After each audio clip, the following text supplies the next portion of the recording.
जरा सोचो, आप एक दिन स्कूल जाने के लिए मिरर में देखते हुए तैयार हो रहे हो और अचानक आपकी मिरर रिफ्लेक्शन आपसे बात करने लगे और आपको एक लूजर से हीरो बना दे। कुछ ऐसा ही होता है मारिया के साथ। तो कहानी की शुरुआत में हम एक प्रेग्नेंट लेडी के पेट की सोनोग्राफी की लाइव रिकॉर्डिंग देखते हैं, जिसके अंदर हम 2 बच्चों को देखते हैं, लेकिन उन्हें देखकर ऐसा लग रहा था कि जैसे एक बच्चा दूसरे को टेक ओवर करने की कोशिश कर रहा हो। ये काफी ज्यादा डरावना था। यहाँ से सीन शिफ्ट होता है और हम मारिया बरिनान नाम की एक 17 साल की हाई स्कूल की लड़की को देखते हैं, जो बहुत ही इंट्रोवर्ट थी। मारिया ज्यादा लोगों से बातचीत नहीं करती थी। वो अपने घर पर भी अपने इमोशंस को छुपा कर रखती थी, क्योंकि उसकी कोई भी बात नहीं सुनता था और इस वजह से वो अच्छे से खाना भी नहीं खाती थी, जिससे उसका वेट भी काफी कम हो गया था। मारिया के फादर का नाम डैन था, जो कि प्रोफेशनली एक प्लास्टिक सर्जन थे और उनको सभी चीजें परफेक्ट पसंद थी। इस वजह से वो मारिया से काफी सख्ती से पेश आते थे। मारिया की मदर का नाम था एमी, जो डिप्रेशन की शिकार थी और अक्सर उसको बुरे बुरे सपने आते थे। मारिया के डैड का एक औरत के साथ अफेयर चल रहा था और एमी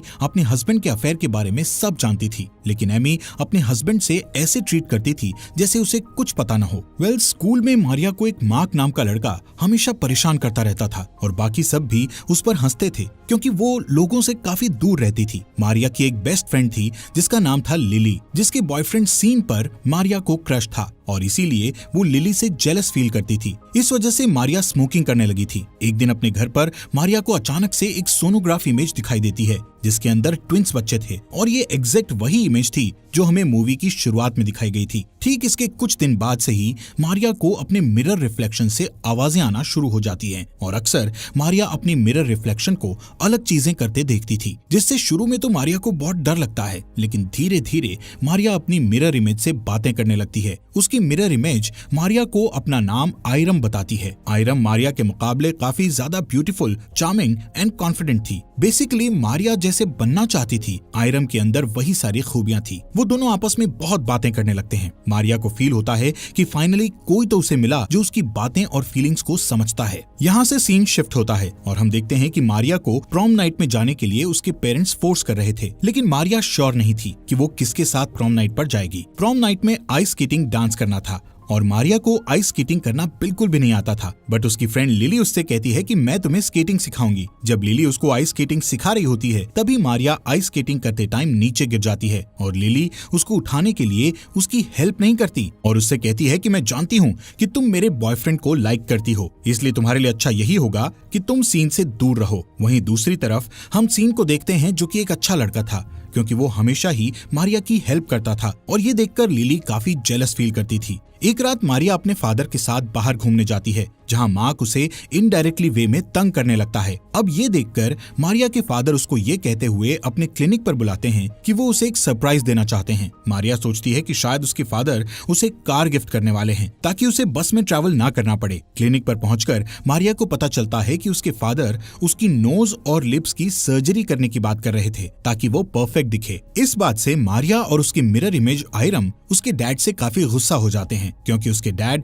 हमेशा परफेक्शन के पीछे भागते रहते थे और कभी भी मारिया को प्यार नहीं करते थे। खैर, अब मारिया प्रॉम नाइट में जाने के लिए तैयार हो जाती है, लेकिन प्रॉम नाइट में मार्क सबके सामने उसकी काफी इंसल्ट करता है, जिससे वो रोते हुए वॉशरूम में चली जाती है और अपनी मिरर इमेज आयरम से अपनी जगह बदल लेती है, ताकि आयरम उसकी सारी प्रॉब्लम्स को सॉल्व कर दे। अब आयरम फाइनली बाहर आ जाती है और वो मारिया की जगह लेकर सभी से बदला लेना शुरू करती है। सबसे पहले वो मार्क को अपनी तरफ अट्रैक्ट करके फीमेल शावर रूम में ले जाकर उसका घुटना हॉकी स्टिक से तोड़ देती है, जिसके बाद मार्क मारिया को कभी भी तंग नहीं करता। घर पर आने के बाद उसके पेरेंट्स देखते हैं कि उसका नेचर बदला बदला सा लग रहा है। वो सही से खाना खा रही थी, अब बाकी दुनिया के लिए तो वो मारिया ही थी, लेकिन किसी को ये नहीं पता था कि आयरम ने मारिया की जगह ले ली है। दूसरी तरफ मारिया भी बहुत खुश थी कि अब सभी चीजें सही हो रही हैं, लेकिन यहाँ से सब नॉर्मल नहीं रहने वाला था। आयरम अपने डैड के क्लिनिक पे जाकर वहाँ अपनी मॉम एमी और अपने डैड डैन की गर्लफ्रेंड को कॉल करके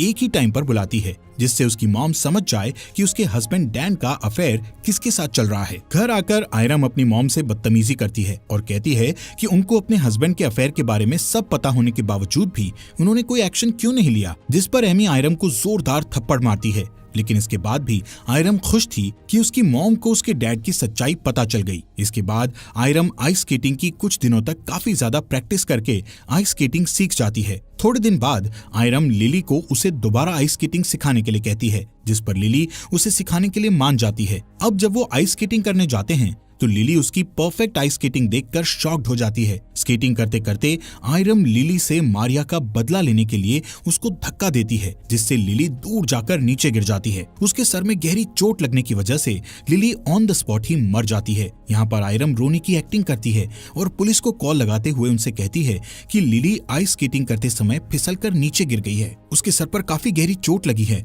और मुझे लगता है कि शायद वो मर गई है। वहीं हम फोन की रिफ्लेक्शन में मारिया को रोता हुआ देखते हैं, क्योंकि वो ये सब नहीं चाहती थी। कुछ टाइम बाद लिली की बॉडी को दफनाया जा रहा था। वहाँ पर उसका बॉयफ्रेंड सीन भी था और आयरम उसे गौर से देख रही थी। वहीं पुलिस लिली के मरने के बाद उसकी इन्वेस्टिगेशन करती है, जहां पर उसका शक सीधा आयरम पर जाता है, क्योंकि लिली एक बहुत बढ़िया आइस स्केटिंग चैंपियन थी और उसका इस तरह बर्फ से फिसलकर मरना नामुमकिन था। यहाँ से आयरम सीधा सीन के घर जाती है, जहां वो सीन से कहती है कि वो उसको बहुत लाइक करती है। इसके बाद वो दोनों इंटीमेट होने लगते हैं। इससे मारिया का इविल रूप यानी आयरम मारिया की बॉडी का इस्तेमाल करके अपनी इच्छाएं पूरी कर रही थी। इंटीमेट होने के बाद आयरम और सीन दोनों एक दूसरे से प्यार करने लगते थे। वो दोनों कई बार स्कूल भी बंक करते और क्वालिटी टाइम स्पेंड करते, लेकिन पुलिस उन पर नजर रख रही थी, क्योंकि पुलिस को लिली की मौत का शक इन दोनों पर ही था। एक दिन मारिया के डैड और मॉम की आपस में लड़ाई हो जाती है और डैन घर छोड़कर चला जाता है। वहीं एक दिन आयरम और सीन स्कूल बंक करके होटल में जाते हैं इंटीमेट होने के लिए, लेकिन तभी सीन के पास उसकी मॉम का कॉल आता है और वो कहती है कि पुलिस तुम दोनों से कुछ बात करना चाहती है, जिससे सीन आयरम को अपने साथ चलने के लिए कहता है। लेकिन आयरम सीन से ये कहकर मना कर देती है कि वो पुलिस के पास नहीं जाना चाहती। इतना सुनते ही सीन को आयरम पर शक होता है। तभी आयरम सीन के सर पर बॉटल मार देती है, जिससे सीन की मौके पर ही डेथ हो जाती है। अब आयरम ड्रिंक करके मारिया के डैड डैन के क्लिनिक में जाती है, जब वहाँ पर कोई भी नहीं होता, और अपने डैड से कहती है कि क्या आप मुझे तब भी प्यार करते जब मैं परफेक्ट नहीं होती। यहाँ हमें पता चलता है कि असल में मूवी के स्टार्ट में हमें जो सोनोग्राफी दिखाई गई थी वो मारिया की मॉम एमी की प्रेगनेंसी की थी और ओरिजिनली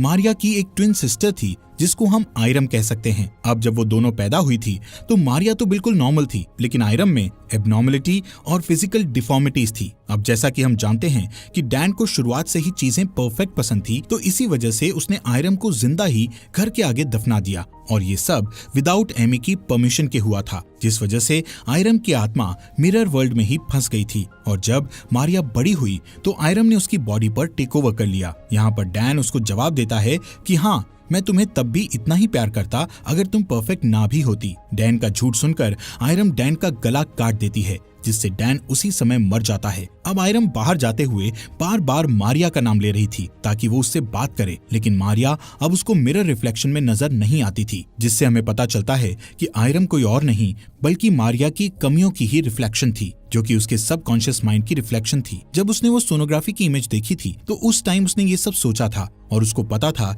कि उसकी एक सिस्टर थी जिसको जिंदा ही दफन कर दिया गया था, जिसकी वजह से उसके ब्रेन ने ये सब इमेजिन किया था। यहाँ पर असल में मारिया ही थी जिसने ये सब किया था, इसीलिए उसके पेरेंट्स शुरू से ही उसके लिए काफी परेशान रहते थे। उसका वेट भी इसीलिए कम हो रहा था क्योंकि वो दिमाग से थोड़ी डिस्टर्ब हो चुकी थी और अब आयरम की सारी पर्सनालिटीज मारिया की पर्सनालिटी से जुड़ चुकी थी। इसके बाद मारिया अपने घर में आकर अपनी मॉम एमी के पास आकर लेट जाती है और हम कुछ मिरर्ड बस शॉट में देखते हैं कि वहाँ पर एमी के साथ 2 लड़कियां लेटी हुई थी, जो कि ये सिग्निफाई करता है कि मारिया ने अब ट्विंस की पर्सनालिटी ले ली है और अब वो सब कुछ करने के लिए रेडी है। दोस्तों, हमारे फॉक्स एक्सप्लेनर हिंदी चैनल को सब्सक्राइब करना मत भूलना।